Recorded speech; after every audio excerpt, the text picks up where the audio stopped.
What is a good return on investment in property? Well, we're going to break down the three ways that we actually make money in property, and most people get this wrong.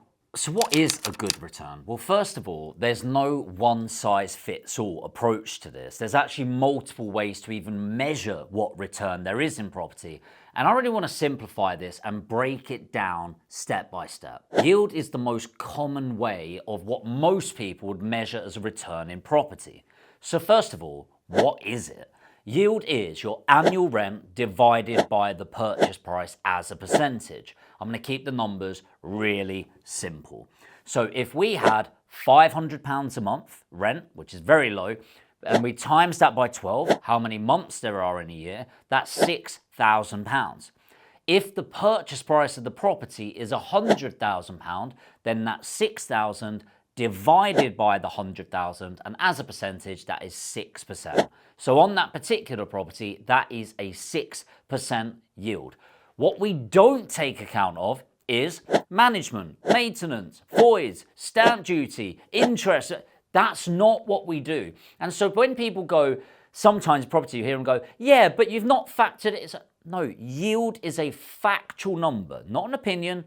Yearly rent divided by the purchase price as a percentage. Next is capital growth. So capital growth is, in short, inflation applied to property.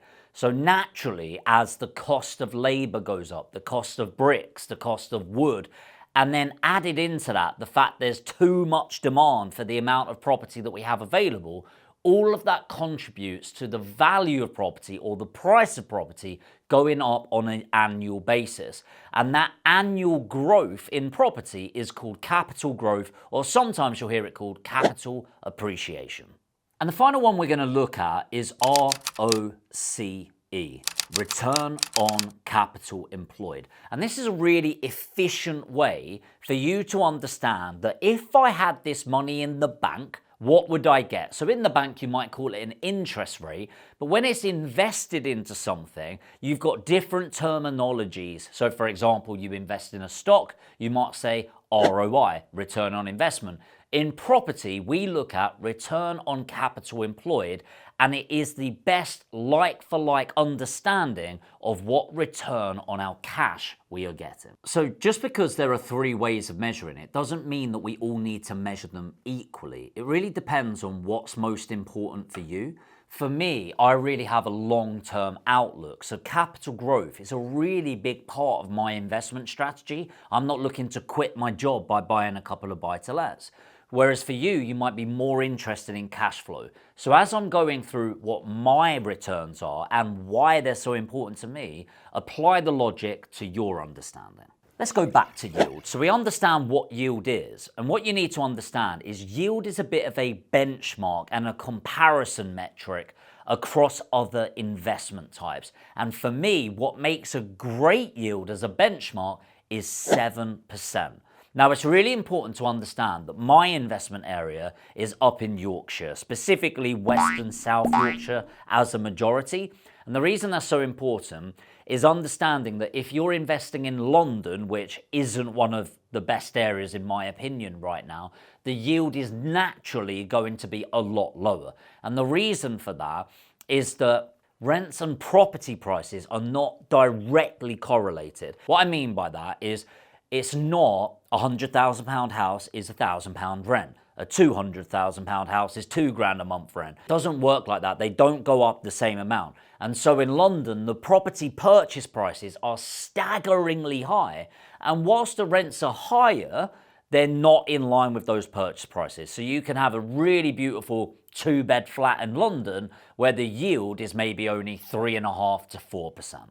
So why do we go for 7% in our area? Well, first of all, what I do is I analyze the areas that I'd really like to invest in, where it's got good demand in the area, good transport links, i.e. my customers, renters, and eventually really buyers in the area of property want to live there. There's a lot of people that want to live in the properties compared to how many properties are available. So first of all, I'm looking at the economics of what's there without really looking at yield at that point. Then once I've selected my areas, I'm looking at the average yields in those areas. So in most of my areas, the average yields are 6%. So if I buy properties in that area and get an average property and an average renter, I will get a 6% yield. But if I'm going to go in as an investor, I want to beat the market. So I have that minimum requirement of 7% yield, knowing that I've got one up on everyone else in the market, giving me that competitive edge. Remember, when you're buying property, you make money when you buy rather than when you're selling. So get a good deal from day one. The other thing with a 7% yield is I like to have a bit of margin of safety between interest rates and what the rent's coming in. And this is so important for my investors as well. Now, as I mentioned, buying a boring vanilla buy-to-let, it's not about to rock your world, all right? This is like, investments aren't meant to be sexy. They're meant to be safe, secure, boring, repeatable. And I want to understand that what's going to happen for the next 5 years. And I like it to be predictable. I really do. So if interest rates are, let's say 5.5%, I want to make sure I've got a margin of safety above that, which is going to be my profit. And really, what I want from that profit margin is to cover management, because I don't want to manage the property, any maintenance that's needed on the property, any issues that come up. I don't want a boiler to break over Christmas and it wipe out 5 years of my profit. So a 7% yield is a really good indicator that you've got a very safe property to be investing in, knowing that your money is in a really secure place and getting facilitated with the cash flow coming in. The final thing I want to say about yield is don't get suckered into the double digit stuff. Like, honestly, I've heard it before where people go, I've spoken to this person and they think they can get me a 12% yield. And it's like, they might be right, but I'm going to say it bluntly, it's in a shit area. You need to understand that yield correlates to risk. So the higher the yield, the higher the perceived risk. Think logically for that. So say, for example, a 100 grand property would have to get £1,000 a month in rent. There are barely any properties in the UK that do that. And so most of the 12% yield properties are actually ones where it's like a £50,000 property that you can't get a mortgage on, or you'd really struggle. Hardly anyone wants to buy a property that's 50 grand because it's 50 grand for a reason, and it rents for £500 a month. So yes, factually it gets that yield, but the quality of tenant is going to be very poor. And I'm talking from personal experience because I'm somebody who got suckered into this in the early days. So I promise you I'm sharing my mistakes so you don't have to relive them. 7% is a really good yield to be going for a return and margin of predictability and safety. Capital growth, here's an interesting one. So the long-term average is 7.9%, some geeky stuff for you. Property on average doubles every 10 to 12 years. In 1952, the average property was £1,900, give or take. And the geeky fact is that if you owned a house in 1952, the average car on your drive cost more than the house, which is absolutely crazy, right? And it just shows that actually some assets depreciate in value, i.e. they're really a liability like a car. But houses, because you own the land, which is why we focus on freehold properties, it means that the values go up. So if you think it was 1,900 in 1952, let's call it 2 grand to make the numbers easier.